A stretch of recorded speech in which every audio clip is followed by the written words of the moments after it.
Bruce, why do you want to do this? You did it for 5 days before. A lot of people say it's a thankless job. I see, Chris, an opportunity, an unprecedented opportunity, and someone that's been here for a while. It's got to be done right this time.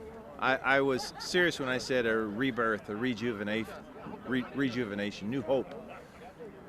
We're almost at a state of irreparable return. Every time you see someone living under a bridge or in a car, or you see a small business with plywood on his windows, I'll put every ounce of energy I have into it. I love this city this much, and the beauty of this race is I've just got a lot of great community support.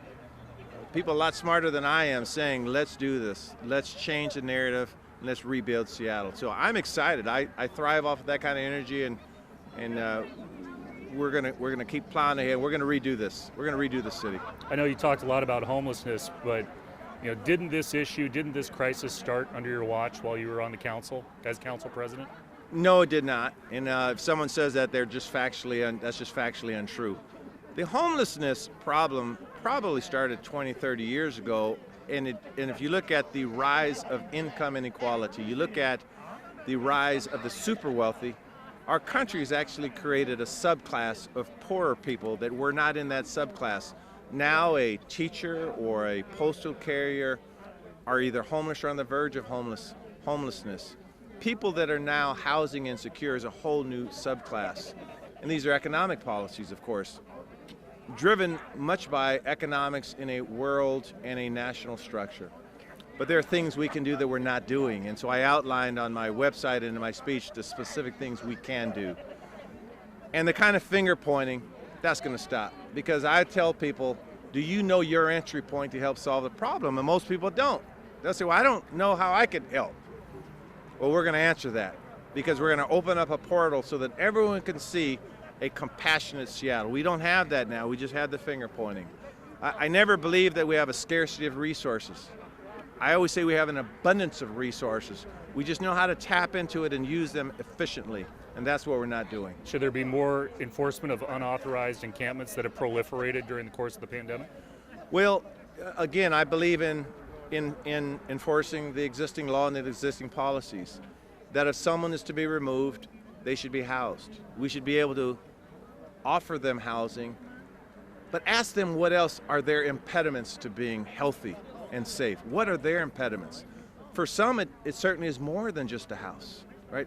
For some, it just might be a house. And so in our case-by-case approach, working with communities, we will make sure that everyone's housed. But we don't sweep them in that sense from one place to another. That is not solving the problem, that's just hiding the problem. We're not going to do that. You mentioned, you talk a lot about policing. There's been huge attrition in the last year because of all the discussions that you're well aware of here in the last year, and George Floyd and Black Lives Matter. How do you recruit police officers to be a part of this city, given everything that's transpired in the last year? I believe that officers will come, good officers, when the culture is such that they are respected and they are trained properly, and that they have good leadership and a culture that they can embrace. And so some of that falls on community as well, that I believe our communities want effective police officers. We all deplore violence, unreasonable violence by police officers, and that's why I use this phrase several times, that our officers will be the masters of de-escalation. So I believe when we change the narrative and have the right training and the right leadership, we will have good officers and they will sign up and we will recruit them and we will be a stronger city for it. Can you work with this council? I mean, it's likely that the makeup of the council is not going to change. There's only 2 seats are up. One of those people may be running unopposed. And there has been issues, especially in the last year or two, with the mayor being able to work with the council. Do you think you can work with this council? Yes, because I have to be extremely intentional about doing that. I have to spend time in their offices, not my office, in their offices. I have to understand what their agenda is, what they're trying to accomplish. And at the end of the day, I have to get legislation passed through them that aligns with my vision. And as I said earlier, at the end of the day, it's about relationships. And I'm pretty good at building relationships. And so I will work effectively with them. and I will listen to them. I'm getting the wrap here, so I'll ask you one more question about business. Your opponents are already saying, hey, when Bruce was on the council, he didn't want campaign finance reform. He can self-fund his campaign. He is a friend of business. Are you the business candidate? And again, our campaign is staying high.